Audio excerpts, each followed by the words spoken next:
and welcome back to Blue Tinted Glasses. Good morning to everyone watching and to the three people on my screen as well. I'll go around the houses, see how everyone is. Neil, mate, how are you doing today?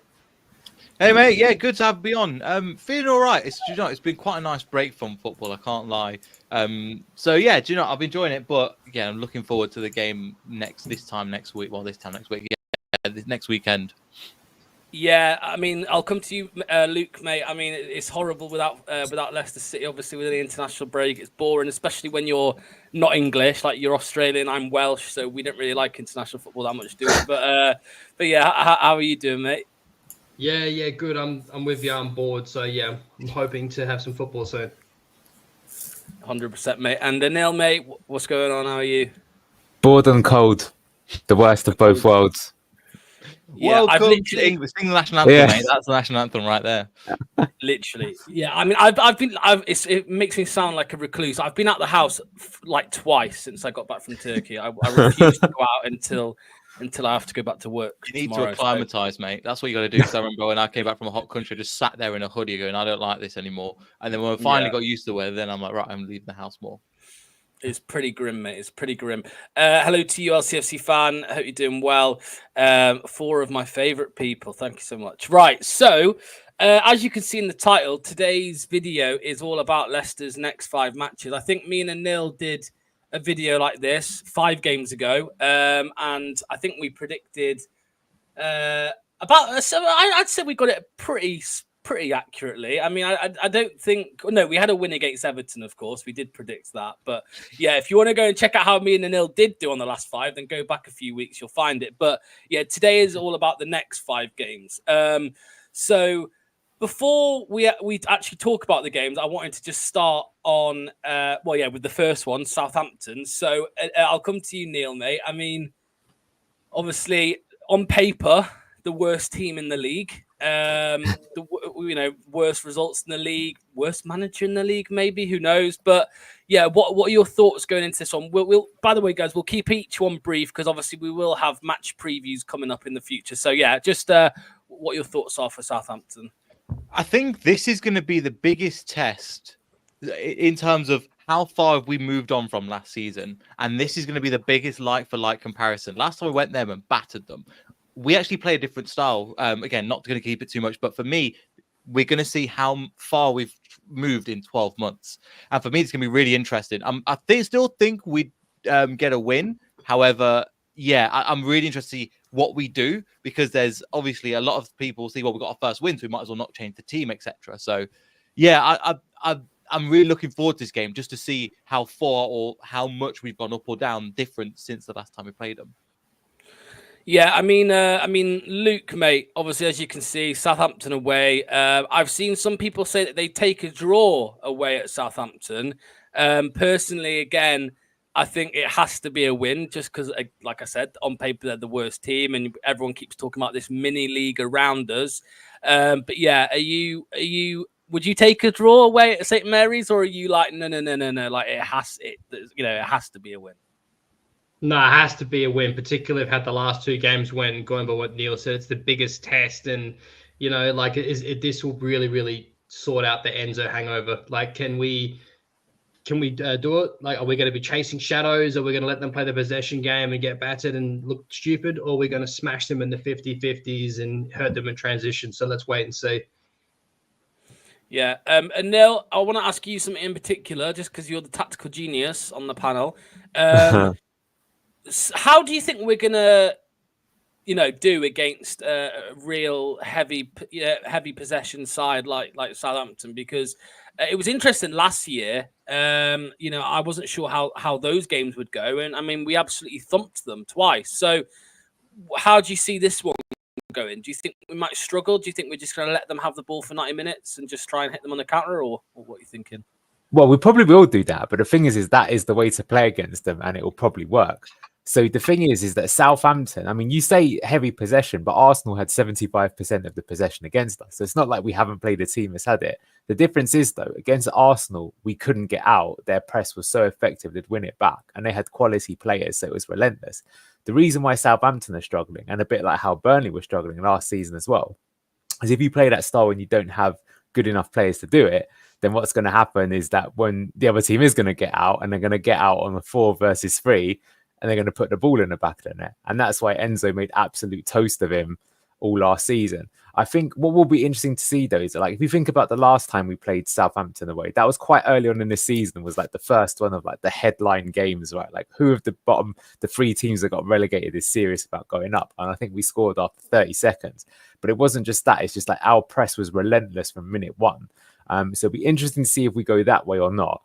I think the biggest thing is more that, like, I think if Cooper got 1 or 2-0 up, he won't keep trying to press the advantage. Whereas Enzo, I think he wanted to prove a point that to sort of make Russell Martin look foolish, which I think he very much did. But on paper, it should suit us. Like, you know, they've already had quite a few games, Southampton, where they've had more possession. They had more possession against Newcastle, more possession against Forest, but they just concede tons and tons of shots. And it's just possession for the sake of it. It's just their defenders passing it back and forth against one another. On paper, this should be like Steve Cooper's dream game, really. But as the guys have been saying, that's why I think you could argue and say that it is the biggest test so far. Because if we were to get beaten or even a draw, you know, you just know that wouldn't have been the case of the previous manager. And I think it'll put us in a bad sort of situation. I suppose unless there's a red card or something like that. But I'd be surprised if we don't win. I just think the way that they play is just, for a team that's good on transition, which I think we are, on paper, it should just be pretty routine. Absolutely. Thanks to everyone in the chat, by the way. Keep getting your comments in throughout the whole stream. I'll bring as many up as I can. Clemo's here. Morning, boys. Morning to you, Clemo. Ant is here as well. Ant, the return of Ant. Yeah, the return of Ant's Leicester fan channel. Guys, head over to and make, I'm sure a lot of you are already in the chat, but subscribe to Ant because there'll be loads of content coming out on his channel soon as well. And I'm sure he'll be on this channel too. Andreas says, I think Southampton will win, unfortunately. Hope we win, though. Yes, big test. Luke, I want to ask you this, mate. If we lose against Southampton, I know it's very hypothetical, but if we lose against Southampton, would you sack the York? I knew this. I knew that's where this was going. Yeah, all right, I'll bite. Yes, I would. But yeah, I would have sacked him. Shock horror. Yeah, exactly.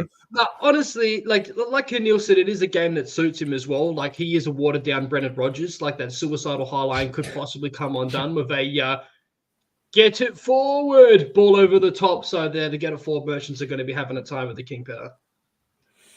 Yeah, Neil, mate. I mean, do you think we should sack Cooper if we lost Southampton, or do you think we give him the other two, the next two after that, which are, I mean, not easy games, but you know they're not the toughest. Do we give him them games to try and put it right? What do you think? It's tough because it depends on other people around us. But for me, it's not necessarily if we win. It depends on what we could. Yeah, exactly. That sums it up. I think another one I want to mention is that it's how we perform in the game, and it's not just people. Well, I think Anil were mentioning about set up counter-attack is perfect, but if you looked at what we did at Arsenal, we got the ball and we just gave it straight back to them. Now, if we're going to beat Southampton, we need to get the ball, move it quickly, then hit them on the counter. And I think that's the way that you're going to beat them, because if you just give the ball back to them, they're going to reset and go again and go again. And you can only hold off, as we found out against Arsenal, you can only hold on for that certain amount of time and pressure. So for me, it's important to see, right, what is the manager? How negative is he going to be? How is he going to go set up? Yes, we are going to play counter-attack. That's absolutely fine. But it's how do we go about attacking it? So for me, I'm giving him till 10 games, but I'm not really happy with. I think I was saying on another stream, I'm 4 out of 10 out of 5, 4.5 out of 10. Is it good enough? Yeah. Is it good enough to stay in the league? Yes, but we are relying on other people losing points rather than picking up points. And for me, your destiny should be in your own hands, not relying on other people to fail alongside yourself.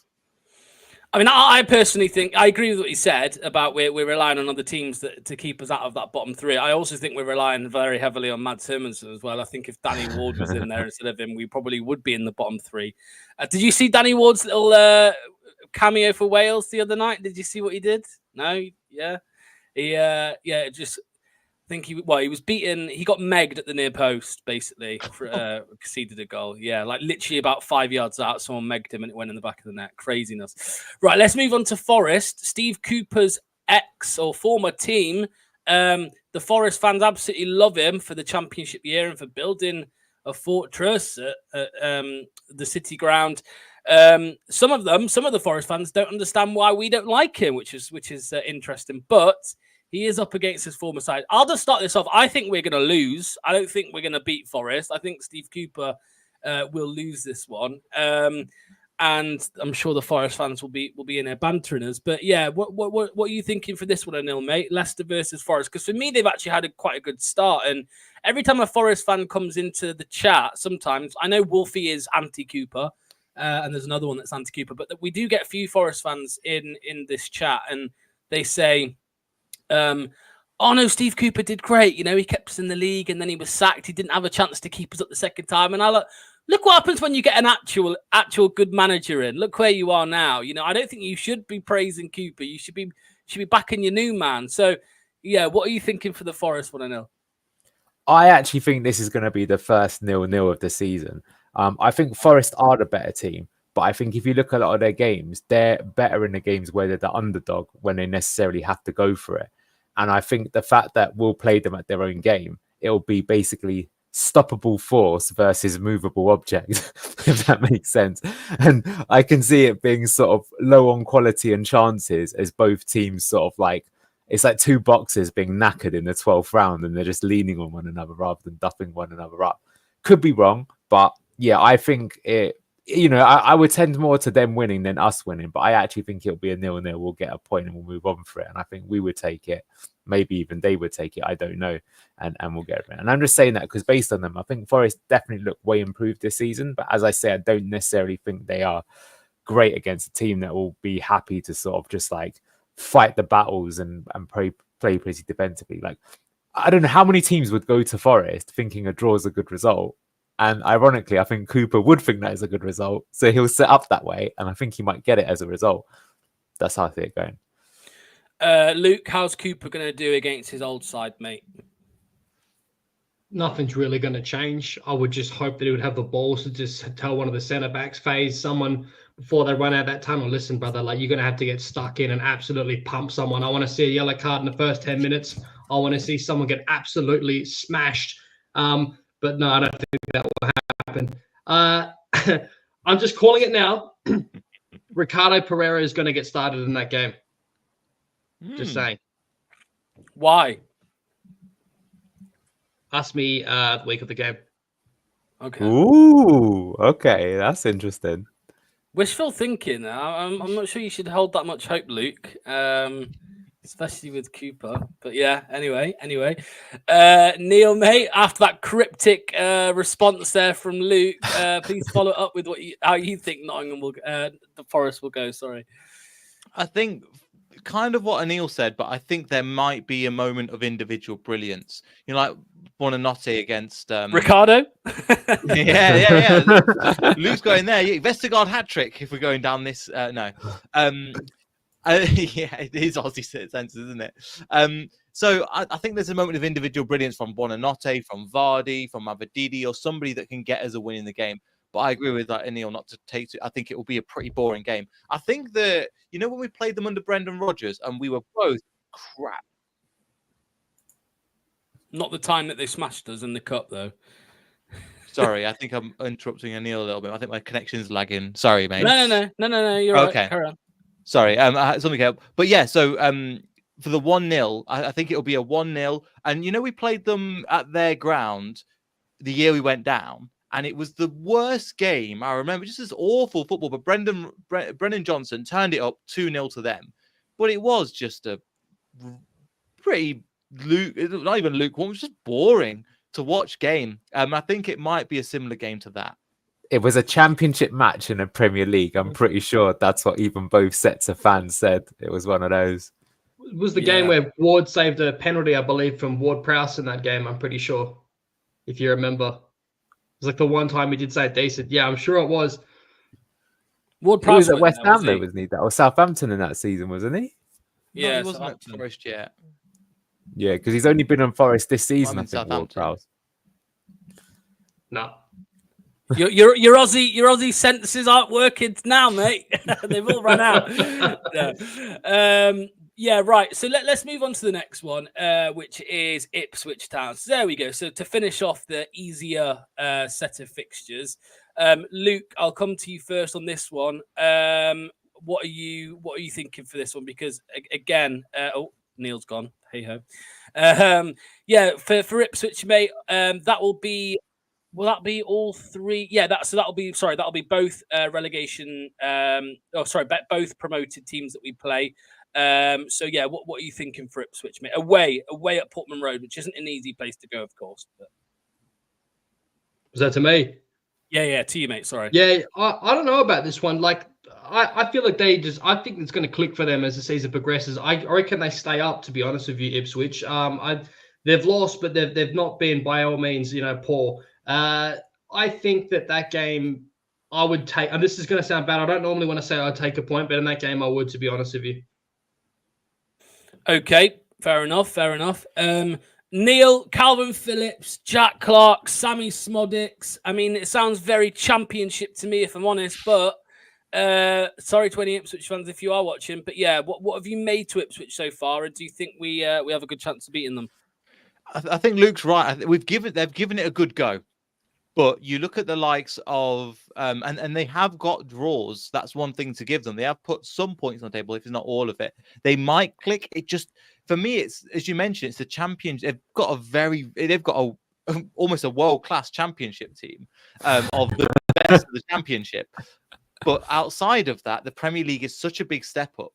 I don't know how they do against us. I draw for me makes sense. 1-1. 2-2. I can't see too much in it, to be honest, but they've got a lot of potential in their squad, but the potential hasn't been achieved. I think that's what Luke's saying, that there's an opportunity of them really kicking on if it all clicks together. And they all, obviously, the majority of them are bought into the system and what they play and what their role are. But we'll find out really towards the end of the season, because they could do a great escape like us, because I think they've got that mentality and they've got a team there that's could be a really good team, but they've not got the world class. They've got Premier League experience and quality like we've got. Yeah, I mean, and Neil, I think I was thinking this the other day. I said Southampton, but no, I'm wrong. I think Ipswich are the bankers to not sack their manager, no matter how badly it starts to go. They will just give him as long as he wants. He might leave at some point. I don't think he'll leave mid-season, but yeah. So. But I would also say they're probably in the best place to get back promoted, aren't they? If they do go down, because they probably won't have loads of players looking elsewhere, saying, "Oh, I want to play in the Premier League again. I want to leave Ipswich and go to it." Because I don't think there will be many Premier League teams after Jack Clark. And I know that sounds harsh because he's a great player, but without setting the Premier light when he's at Ipswich, I don't think many teams will look at him. So I suppose my question is, will they go? Do you think they will go down? And if they do you think they'll just come straight back up? Or I think they will go down. I mean, I was going to say that actually listening to this panel is like saying, tell me you haven't seen Ipswich play without telling me you haven't seen Ipswich play. Basically, Ipswich are living rent-free in everyone's head because of last season. But if you actually look at any of their games this season, or look at their forums or their fan casts, they've taken quite a big back step. It's interesting because I thought that their gamble would actually be a good one, but I think it's backfired. So what was their gamble? Their gamble is they generally invested in the young up-and-coming championship players that they thought could kick on, which does make sense. But the issue they've got is now that the team that they're lining up this season is much changed from the one that they had last season. And some of their kind of star players. Now, I'm not surprised that they've replaced them, because sometimes when you step up, like, for example, we say a lot about Leicester. Yeah, Vestergaard might have been great in the Championship, but if you try and step up in the Premier League with someone as slow as Vestergaard, it's going to be trouble, which is why Cooper's put Okoli into the team, which even I don't necessarily have a problem with. You just think about that on paper, it makes perfect sense, right? So you look at them against West Ham or the way that they've played, and generally speaking, what the Ipswich fans have been saying is they don't look like winning away at all. They can't even lay a glove on people.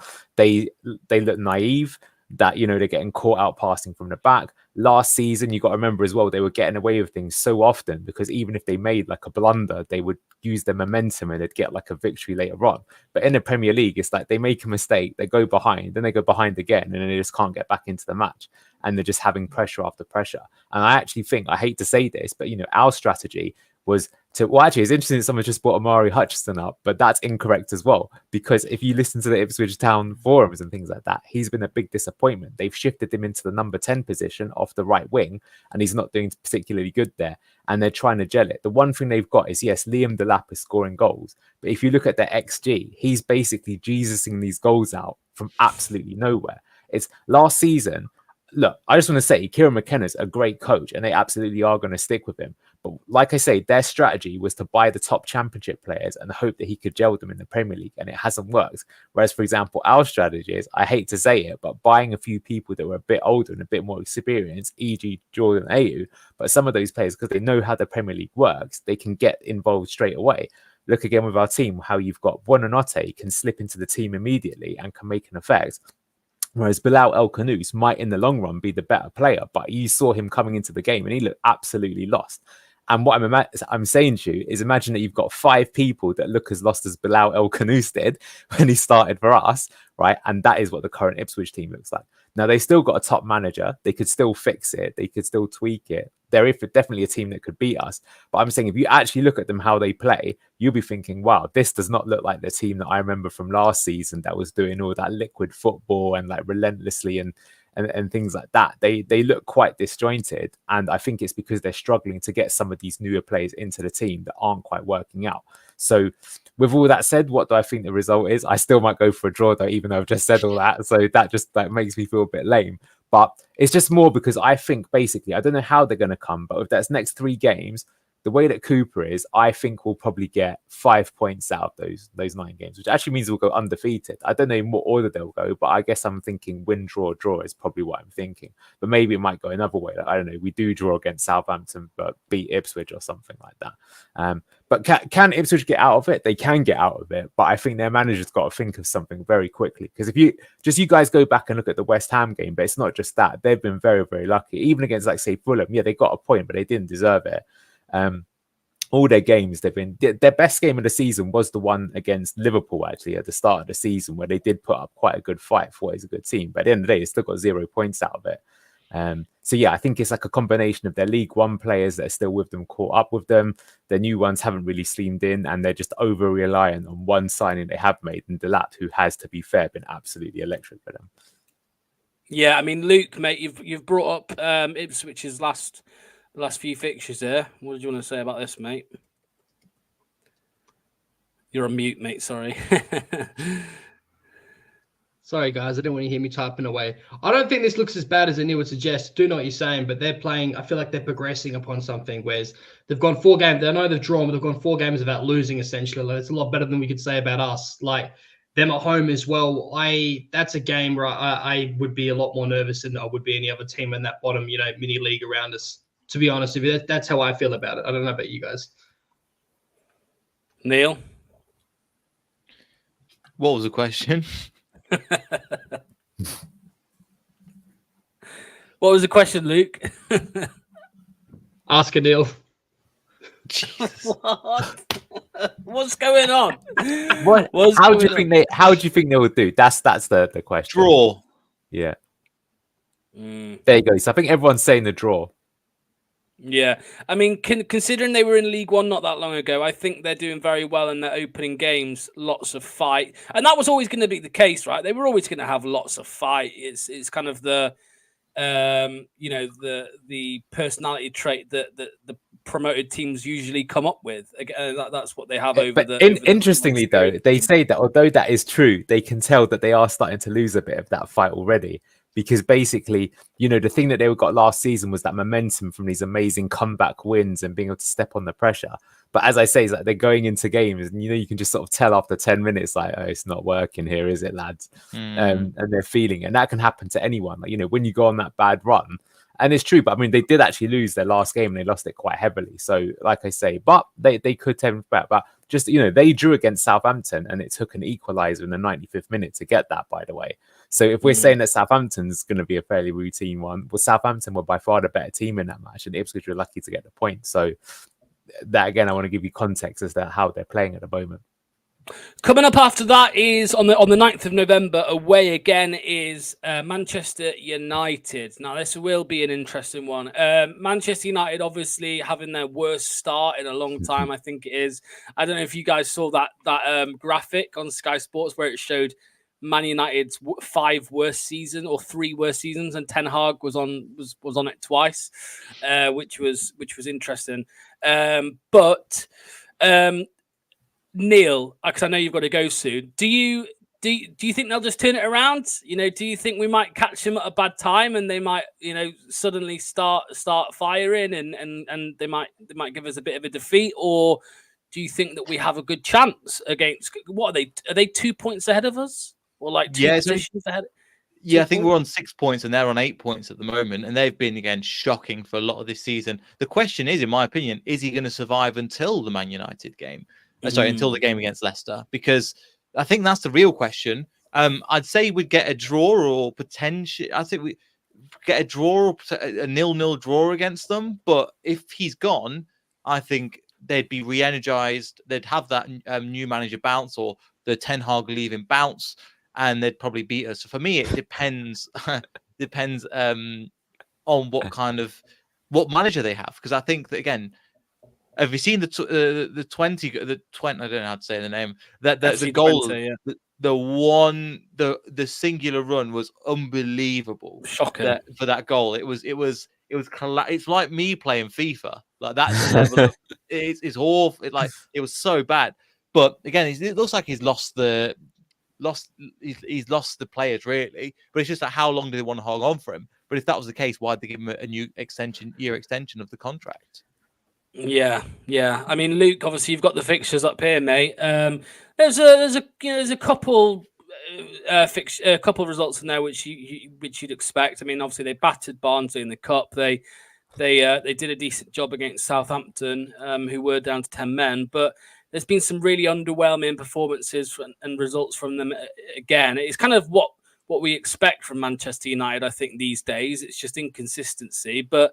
Yeah, what do you make to it all, Luke, mate? Do you think we've got a good chance of beating them? They've got a lot of injuries. They look really poor. It's just a matter of whether Ten Hag's going to be there or not. Like, they keep giving him a lifeline. Like, you know what? I think of the way Casemiro is playing, I fancy Ndidi to get the better of him right now, to be honest with you. I would love to see him absolutely snap his legs as well. Like, he's an ugly bastard, Casemiro. He's right on that AWK list. Ten Hag, I would not be surprised if he's gone and if it's Van Nistelrooy that takes over. I'd be very curious to see where they're at. But yeah, United's been absolute shambles this season. How far they've fallen, and just tasting the salty tears of the United fans has been excellent. So yeah, cheers me up with how poor we've been. I think we've had about 10 years now of salty Man United fans' tears, to be honest with you, Luke. It's nothing new. And Neil, something interesting that Luke mentioned there is the whole manager situation, Van Nistelrooy. Because yeah, I mean, when they announced that they were bringing Van Nistelrooy in as like a assistant manager or coach, whatever he is, I did raise an eyebrow and think, oh, is that their next manager? Because he was one that was actually in the kind of big pool of names that Leicester were potentially looking at. He was, wasn't he? Burnley, I think Burnley actually offered him the job, and he decided to go as an assistant at United. So. What are you thinking? Do you think he's just waiting to take over, or do you think they might look elsewhere when Ten Hag is sacked? As crazy as it sounds, I'm not sure he would actually want it. I think if it was a bit more spaced out, like he got it in a year or two's time, I think he would take it. But the thing is the pressure that's on it is unbelievable. Like we saw this with the England job, that Lee Carsley, because they lost to Greece in the 94th minute, all of a sudden, all this, the swords and daggers were out, and he's like, I don't want the job. Because he's like, I've seen what this has done to Gareth Southgate. It's taken the nicest guy in the world and made him terrified. So I can sort of understand that, because I just feel that like if Van Nistelrooy took the Man United job, he'd just get gobbled alive. He's not going to be the answer. But that said, I got a feeling he will be in charge when we take that game, because I don't think Ten Hag is going to last. And I think that's a bit unfortunate, because I think if he was there, honestly, I would back us to minimum get a result from it. And I think we could even win. They've just been so poor. And actually, the teams that I think that they're worst at are the teams that are good on the transition actually against them. Because the way that they play, I don't know if you've seen, they're just massive gaps and they just leave them everywhere, and teams can just charge through. And I think Mavididi would absolutely have a field day against a team like that, but I don't think he'll be in charge. I just don't think they can sustain it. They look so poor. So it's a bit unfortunate, really, because otherwise we could have beaten them in the cup and the league.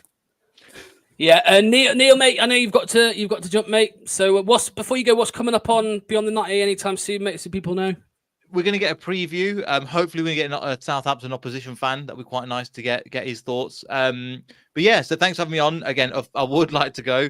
Shout out to Luke for saying kick him in the chat. Appreciate that. But yeah, all the best, guys. I'll see you later. Cheers, mate. Thank you.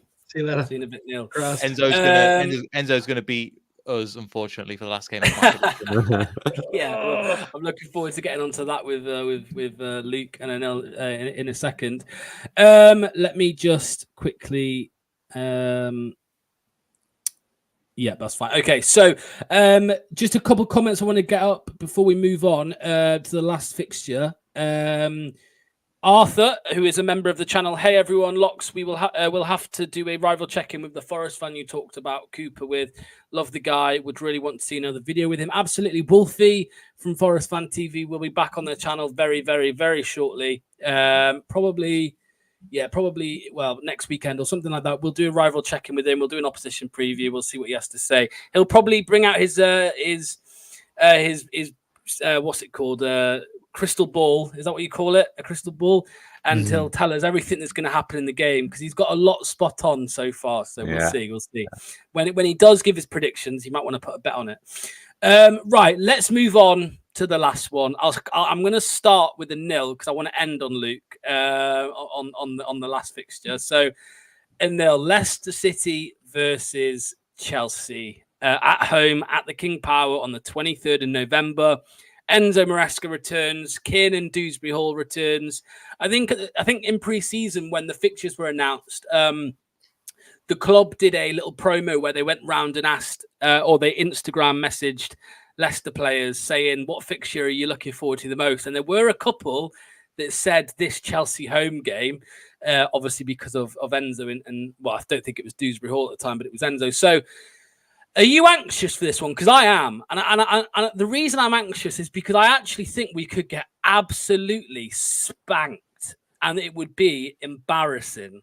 But it would also be like that to the Leicester fans out there who were saying, thank God, Enzo, thank God he's gone. Thank God he's gone. I didn't want him. We prefer Cooper. So, yeah, are you anxious for this one? How do you think it's going to go, Anil? I know it's a few weeks away, but... I think luckily it's at the King Power. I think if it was at Chelsea, it would be like a P. Diddy party where there'd be a lot of lube involved, and unfortunately we'd be on the receiving end. I actually think, though, it being at the King Power, Enzo still has a good relationship with most of the fans. So I think he'll be respectful rather than savage. And I think, I think that's a good prediction, actually, 2-0. I'm not sure if he'll start Dewsbury Hall because at the moment he's not in their lineup. He plays the European games. They've got like a pretty settled lineup and it's working pretty well. But yeah, I think he'll be a super motivated Enzo, won't he? Just to show off, look how much better I am than this other manager. And we know that he is. Yeah, I mean, I was watching another Leicester City fan channel video earlier on, and they seemed really surprised that Enzo has got manager of the month. And I mean, I'm not surprised because they've played well, and I mean, they've got some quality players in there, and we know that they're a mess at times. But Enzo seems to be getting his hands on them, and he's got reign of them, and he seems to be doing quite well. Luke, is it making you hate Steve Cooper even more, seeing Enzo Maresca doing so well at Chelsea? Actually, before you answer that, what did you think? Because I know the fan base was quite split. I think half the fan base expected Enzo to struggle at Chelsea and probably get sacked before Christmas. So what did you think?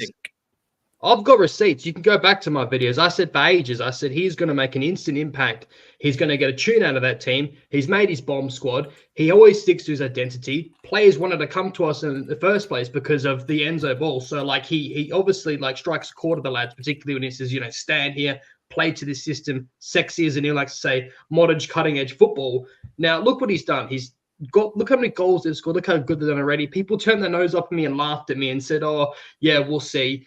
Think of the Tuchel, Pochettino, Potter. They've had decent managers there. They cannot get this squad to gel.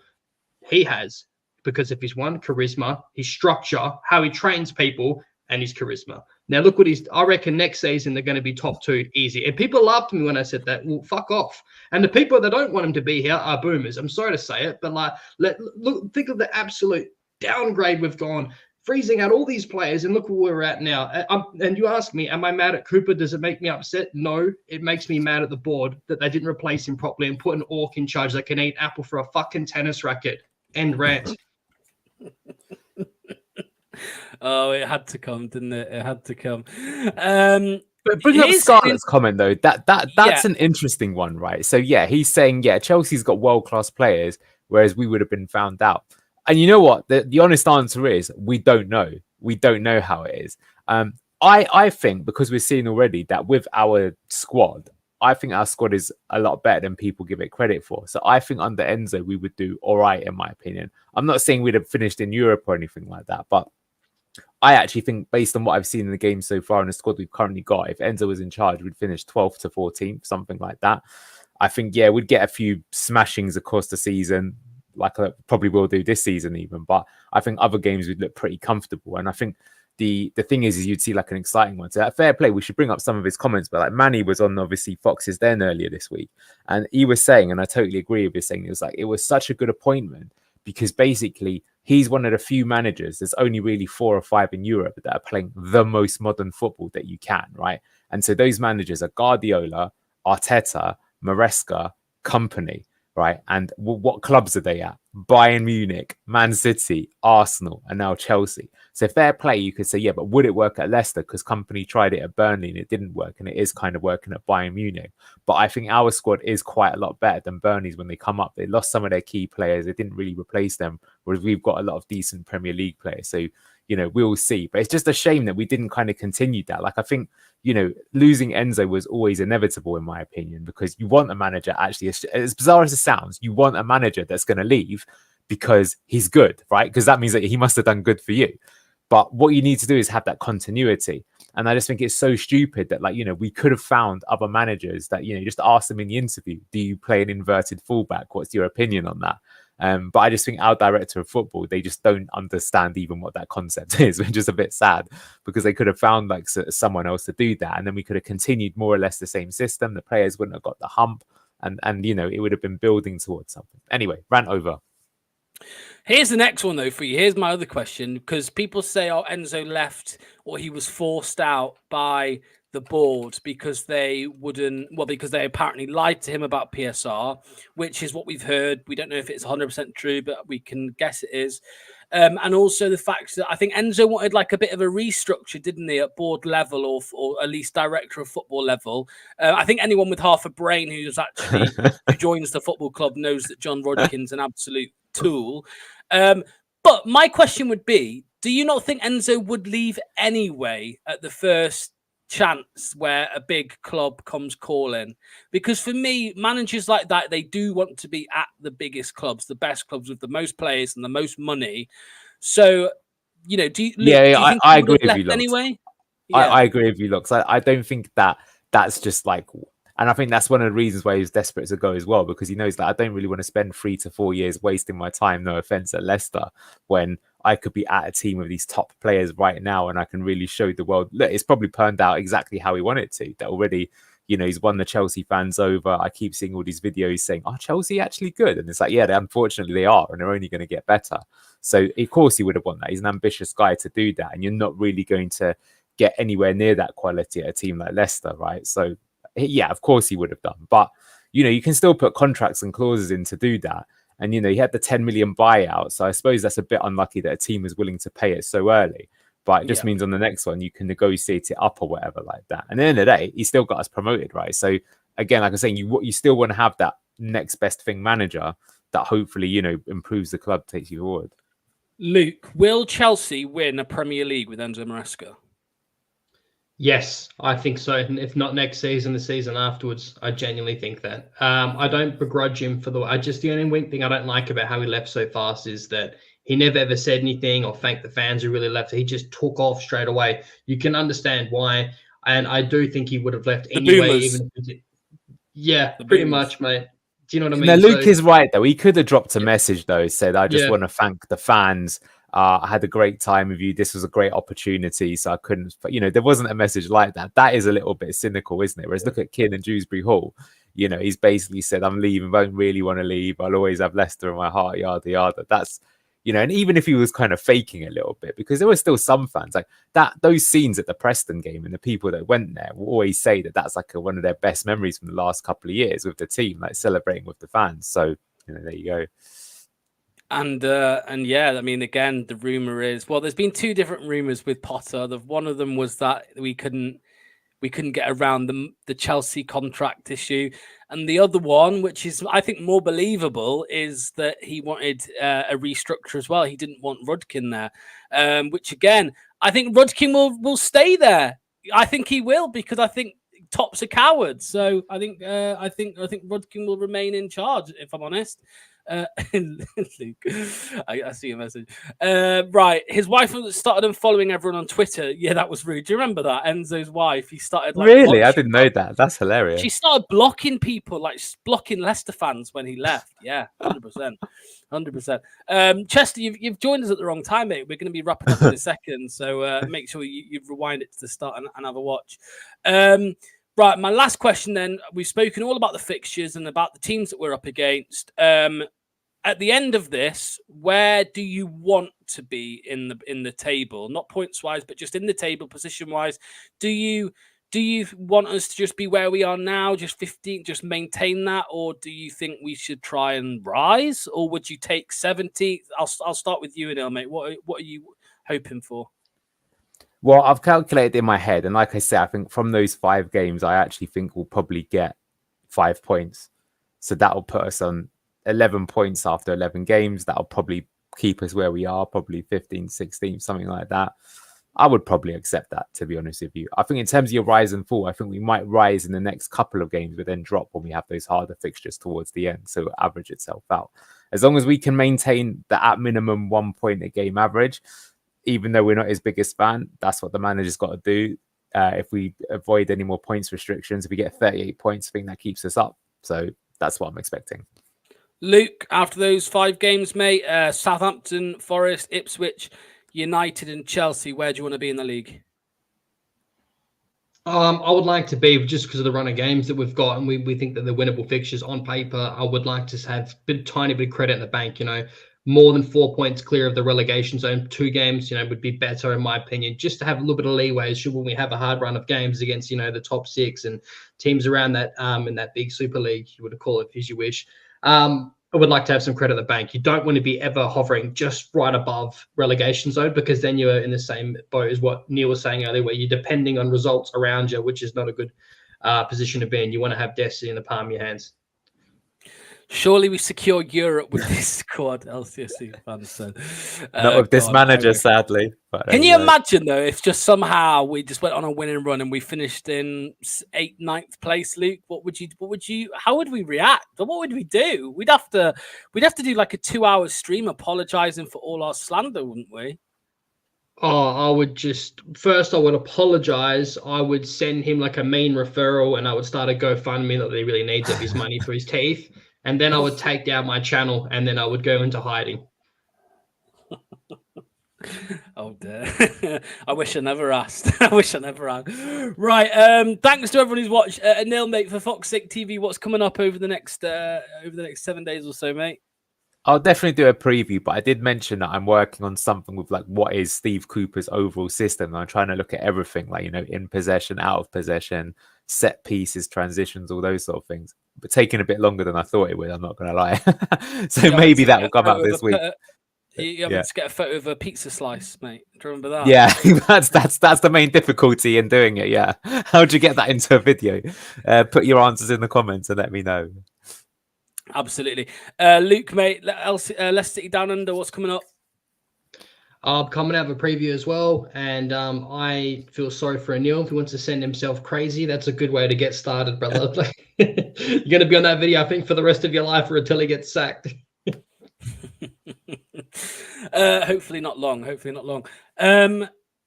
So make sure to subscribe to For Fuck's Sake TV and to Leicester City Down Under as well. Make sure to do that. Coming up on this channel, at some point there will be another call-in show. I'll get chatting with Anil and we'll sort that out. There will be another call-in show. There will also be an opposition preview with Martin, the Southampton fan. That'll be coming up later in the week. And then on Saturday, of course, it is Match Day Live. There we go. So Match Day Live will be back, and we won't have to kind of leave it all to Luke and Anil to sort out whilst I was in Turkey. So thanks again to them for that. But yeah, from 2:45 next Saturday, still nearly a week away. But yeah, 2:45 onwards, we will be back for Match Day Live. Make sure to hit like on the video, hit subscribe as well, and we'll see you next time. Cheers, lads. Thank you. See you soon. Bye-bye.